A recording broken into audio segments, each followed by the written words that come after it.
제가 진료실에서 진료를 보면서 제일 많이 듣는 얘기들을 좀 가져와 봤습니다. 시술이냐 수술이냐 요 갈림길에 섰을 때 저희가 수술을 좀 해야 될 것 같습니다 라고 환자분들께 말씀을 드리면 첫 번째 항상 말씀하시는 게 그럼 수술을 꼭 해야 됩니까? 라고 말씀을 하시거나 아니면 수술 안 하고 낫는 방법은 없나요?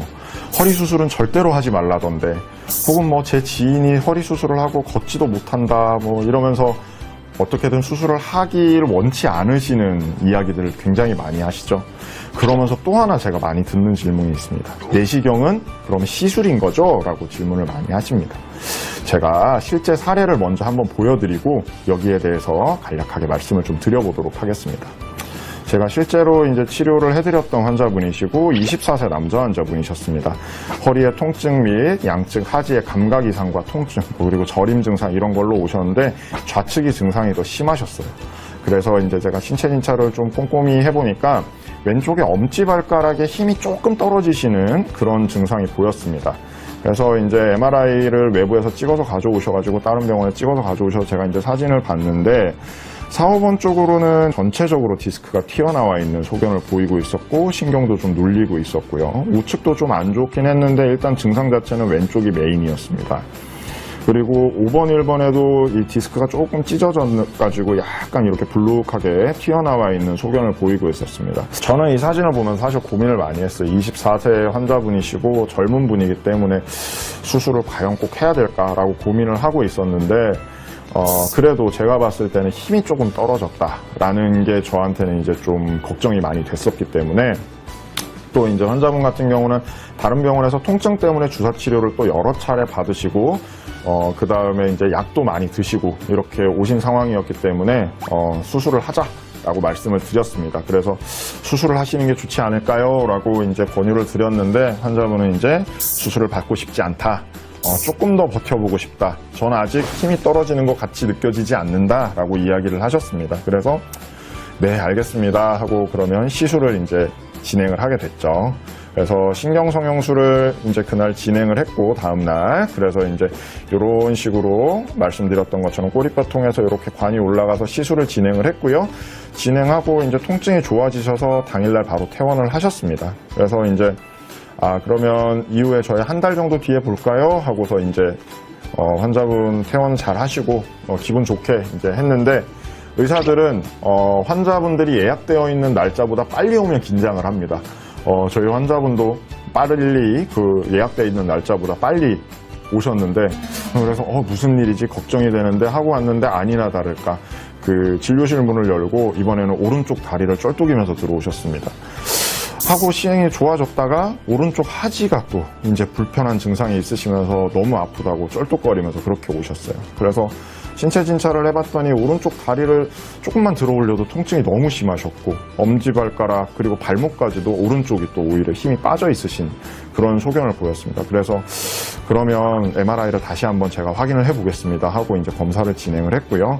검사를 진행을 했더니 요번에 우측으로 조금 더 디스크가 튀어나오고 소견을 보이고 있었더라고요. 그래서 5번, 1번은 큰 차이가 없었고 4, 5번.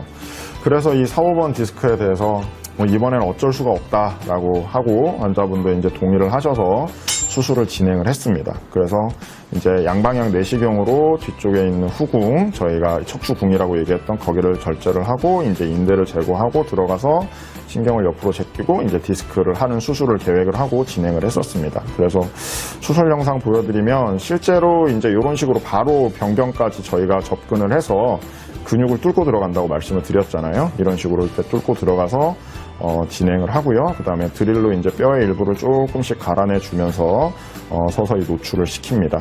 그래서 이렇게 드릴을 갈고 나면 이쪽으로 황색 인대들이 이렇게 보이고요. 황색 인대를 따라서 위쪽으로도 살짝 그리고 그 병변이 있는 쪽 그리고 반대쪽까지 이런 식으로 뼈를 살짝 갈아내주고 이 안쪽으로도 이제 신경이 보이네요.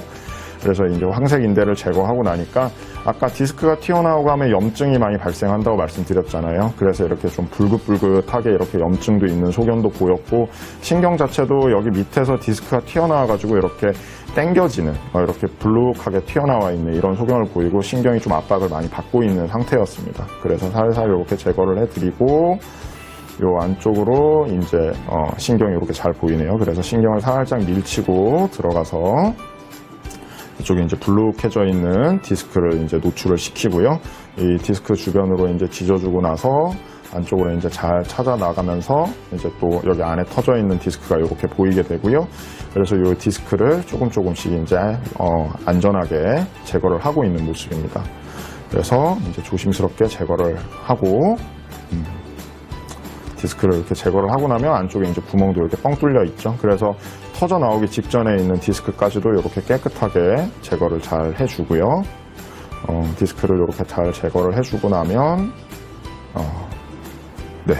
그 다음에 이제 반대편도 이제 넘어가서 확인을 해줘야죠. 아까 보셨던 것처럼 이 환자분 같은 경우에는 전체적으로 디스크가 다 튀어나와 있었던 환자분이기 때문에 왼쪽 반대편까지 넘어가서 이제 이렇게 부풀어 나와 있는 디스크를 이렇게 쭉 지져주면서 좀 안정을 시켜주고 이쪽 유착되어 있는 곳도 이제 박리를 좀 해주고 나면 네, 요건 아까 이제 터져나왔던 디스크 있던 부분이네요. 이렇게 하면 신경이 좀 이렇게 편안하게, 예, 아까 이렇게 눌려있던 것과는 다르게 편안해진 모습을 볼 수가 있었습니다. 그래서 이제 디스크는 이런 식으로 잘 제거가 됐고요. 환자분은 이제 증상이 이제 호전되셨고, 그래서 이제 MRI 찍고 다음날 퇴원까지 진행을 했었습니다. 이제 아무래도 디스크가 터졌고 또 이제 이랬던 분이라서 재발의 위험성이 높다라고 판단돼서 한 3개월 정도 보조기는 꼭 좀 차셨으면 좋겠다라고 말씀드렸던 그런 환자분이셨습니다. 수술하시고 나서 상처는 이 정도 남게 됐고요. 자, 그럼 이제 우리 다시 제가 말씀드렸던 거기로 한번 돌아가 보죠. 수술을 꼭 해야 될까요, 여러분? 네. 저는 필요하다면 수술을 해야 된다고 생각을 합니다.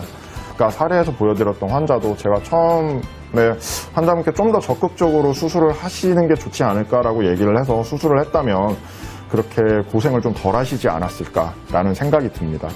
그러면 이제 우리가 시술과 수술을 고려할 때 첫 번째로 고려해야 될 거는 사실은 마비 증상이거든요. 우리 아까 사례에서 보여드렸던 환자분도 제가 엄지발가락에 약간 힘이 빠지는 마비 증상이 있었다고 말씀을 드렸는데, 그런 마비 증상이 있을 때는 사실 좀 어찌 보면은 시술로 치료를 할 수 있는 단계를 조금 넘어섰다라고도 저는 판단을 합니다. 그래서 필요할 때는 수술을 꼭 해야 된다라고 이제 말씀을 드리고 싶고요. 요 마지막 질문, 내시경은 시술인 거죠? 라고 얘기할 때 저는 딱 말씀 다시 드립니다. 내시경을 볼 뿐이지 수술인 거거든요. 그래서 내시경은 우리가 현미경보다는 조금 더 발전된 수단으로 최근에 각광받고는 있지만, 내시경을 본다고 하더라도 수술은 수술입니다. 아까 보셨던 것처럼 드릴도 쓰고 저희가 디스크도 실제로 제거를 하고 하는 수술적인 치료 방법이고, 그래서 시술과 수술을 비교를 해보면 시술은 신경 자체의 부종과 염증을 완화시켜주기 때문에 통증 자체도 많이 떨어뜨려주고 할 수 있는 장점이 있습니다.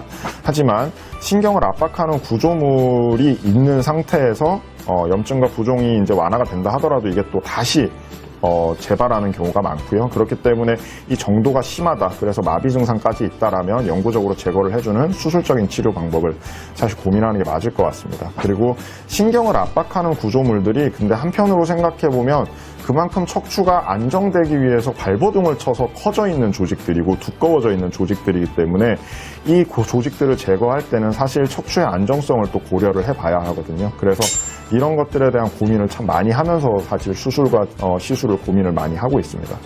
그래서 결론을 말씀드리면 정답이 없습니다. 지금 진료를 보고 계시는 전문의 선생님의 경험과 판단에 따라서 사실 결정을 하는 게 오히려 더 맞습니다. 환자분이 나는 수술을 하기 싫어요 라는 그런 이유로 사실 수술을 자꾸 피하려고 하다 보면 오히려 더 병을 키우게 되는 경우가 많고 더 마비가 이제 진행되고 하는 경우를 사실 저는 진료실에서 보면서 굉장히 안타까운 경우가 많거든요. 그렇기 때문에 지금 진료를 보시고 지금 앞에서 얘기를 해주시고 계시는 전문의 선생님과의 경험과 판단을 한 번쯤 믿어볼 필요가 있지 않나라고 저는 말씀을 드리고 싶습니다.